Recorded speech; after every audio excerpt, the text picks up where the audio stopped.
Together in such a way. Something I like about it is that it talks a lot about China and India, two markets that basically Malaysia is kind of straddled between, to which you have good connections into, but which basically can eat you alive if Malaysia as a country is not able to find its niche and to work it properly in the years to come. And time ultimately is running out. That's one of the reasons why I like being here, because if I'm in China, I'm just another one of what? How many billion? 1.3 billion. In a market that's ultimately still growing at a rate of 7%, down from 11% last year, but at least still 7%. And then, of course, India itself, a huge market growing internally at a tremendous pace. So these are real factors, and they impact us, and we have to be very much aware of them. Just to give you a sense of this concept of we live in exponential times, what does that mean? If I just look at one more piece of data, this is the famous curve, which is called Moore's Law. Moore was an executive at Intel Laboratories back in the 1960s, and he realized something. He realized that every 18 months, the rate of computation or the rate of storage on IT devices doubled. So Moore's Law says that everything in the computer industry, IT industry, doubles every 18 months. It's a straight line. Okay? The thing is that the latest research, and this is coming out of the Santa Fe Institute in the US, the Santa Fe Institute looks uniquely at the next 10 years. It looked at data from the last 4 years and extrapolated it out. And there's Moore's curve, Moore's Law on that curve. This is what they found. They found that curve is logarithmic, which basically means what? If we look at this, there's a terminal rate, which basically means that that increase goes towards infinity, right? That at a specific point in time, we're going to reach infinity in certain elements. As Buzz Lightyear says in Toy Story, infinity and beyond, right? According to the latest statistics, the computational capabilities of our computers will reach infinity by 2017. Is it possible? We're not sure, but certainly on paper it looks that way. The ability to transmit any number of data instantly will happen by 2020, and the infinity in storage of data should happen by 2036. That's according to the statistics. What does this mean? This means that basically the cost of computation goes to zero when you reach infinity, the cost of transmission of data goes to zero when you reach infinity, and the cost of storage goes to zero when you reach infinity. These numbers are showing that things are going to happen much faster than they ever were predicted. Exactly the same thing if we look at the latest Economist unit analysis of China's growth versus the US growth. China was supposed to surpass the US in GDP in 2050. That has been a set rule for the last 15, 20 years. The latest data shows that China is going to surpass the US in 2018. It's well on its way, certainly with the recession as it endures in the US. These things are not only happening, they're happening faster than we ever expected them to. What does that mean for us consultants, for you investors, for us as consumers? What we have to think about is a whole new line of thought. What we used to be looking at is what we would call a linear. This is what happens to the cigarette smoke when it first comes off a cigarette. It's very linear. It's predictable. Life used to be easy because it was predictable. And then the cigarette smoke at some magical moment kips, and it becomes what's called chaotic. Right? Oops, sorry. Basically, from one fluid state, linear state of certainty, we hit uncertainty in the very next moment without breaking pace. And I have to say, in the last 3 to 4 years, from an outsider's perspective, from a consultant looking at companies, looking at organizations, we've hit this tipping point. Things are no longer what they used to be. Models that we used to apply no longer apply.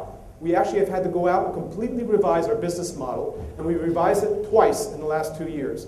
We think we've gotten to a point with organizations such as the Corporate Center for Excellence, where basically we're now offering services that have a long-term viability. We're a small company. We're not McKinsey. We're not IBM. And yet we've had to completely rethink what we've been doing and why we've been doing it to offer new services to our clientele. So we're living proof in our advanced age that basically things cannot stay as we want them to stay, that we actually have to progress at a rate and at an amplitude that far exceeds anything that we ever expected.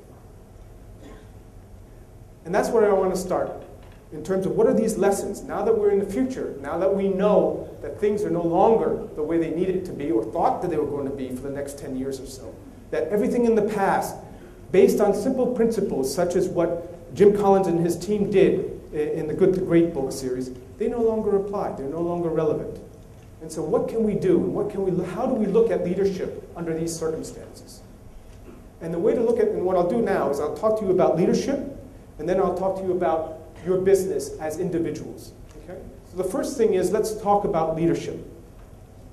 And the way we need to look at leadership is to look at it in terms of what, which is knowledge-based, and how, which is process-based. And either you know or you don't know. And either you know how to do something, you have a process, or you don't have a process, right? There are actually 4 states that exist in this matrix. The first one is a certain state. These was the old traditional state that I certainly grew up with, that my parents certainly lived through, and that was one where everything was very predictable. My dad was a salesman and in charge of international sales, and every year he'd make a budget, a prediction. He was always within plus or minus 2%. They thought he was a superhero. Actually, all he was doing was taking the data from last year and transmitting it to next year. It was predictable. It was simple. It was easy. On this world, in these terms, we had the ability, from a management point of view, to say that the boss was the boss. Right? He knows everything, or she knows everything. Her rule is gold. Right? Therefore, we had structures that were very top-down.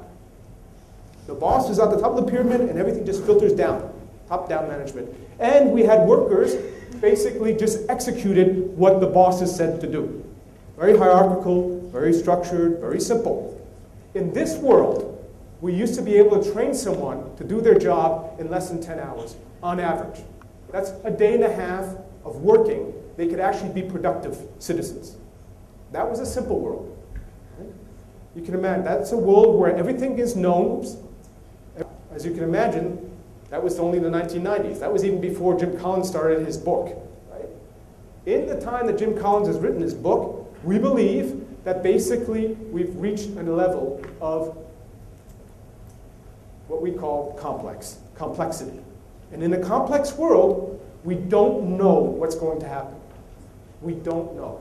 Is computation going to go to infinity by 2017? We don't know. We can predict it, but we don't know. Right?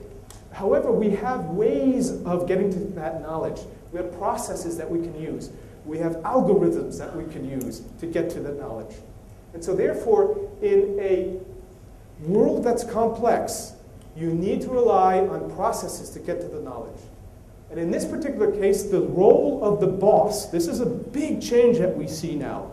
The role of the boss changes. They no longer are the man on top or the woman on top of the pyramid. They're actually in the ground with the troops, and they are playing the game along. And the closest analogy that we have is that the boss is basically the captain of the team.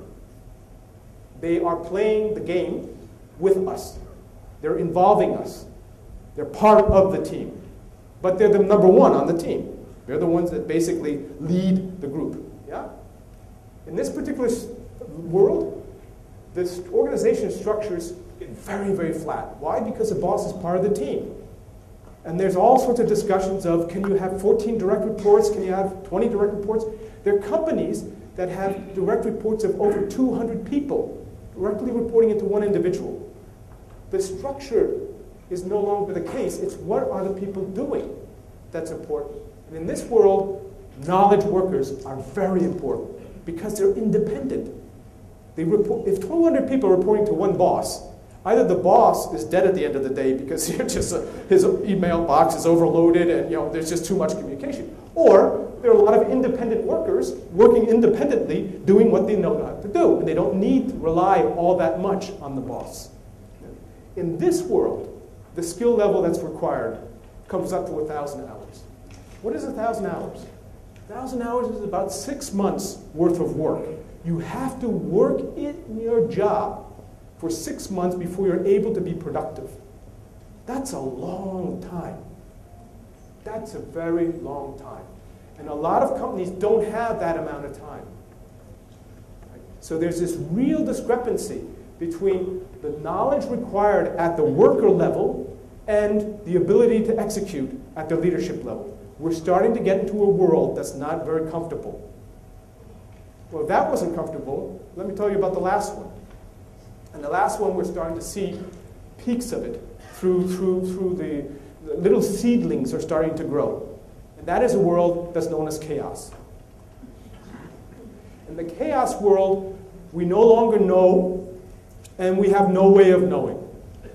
The processes don't work. In this particular world, we have to completely rethink, how are we going to lead? How do we manage? And there are some companies out there that have started looking in this direction. Oddly enough, they tend to be in Brazil, because I guess Brazilians are more in tune with chaos. If you've ever been to Brazil, you'll understand.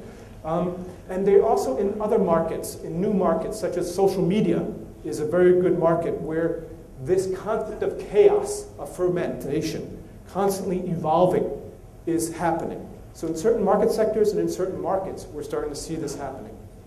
In this chaotic world, the boss is the cheerleader, right? He's no longer on the team. He can't play on the team because he can't or she can't know anything. So they stand off to the side and they cheerlead. Yeah, go. It's sort of like Mark Zuckerberg.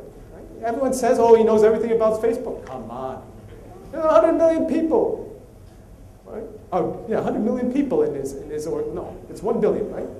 How much is Facebook now? How many? Yeah, 800 million. That's right, 800 million. So you want to tell me that Mark Zuckerberg has everything under control? That he knows everything? Don't think so. Don't think so. But the bottom line of it is that basically he stands out there as, hey, I'm Mark Zuckerberg, follow me, right? Let's go, we're the best. And Facebook is very, very successful at what it does. In this particular thing, or structure, organizations disappear. They disappear. What happens is networks form. The concept of I own my company, I run my company, no longer exists in this world. In this world, I become part of a structure. Right now, in our company, Human Capital Group Asia, we're part of a network of 3 to 4 different companies. They're very loose. We have no written contract with them. If we had a written contract, it would be invalidated because nothing would ever work. It's a loose connection. It's an affiliation based on trust.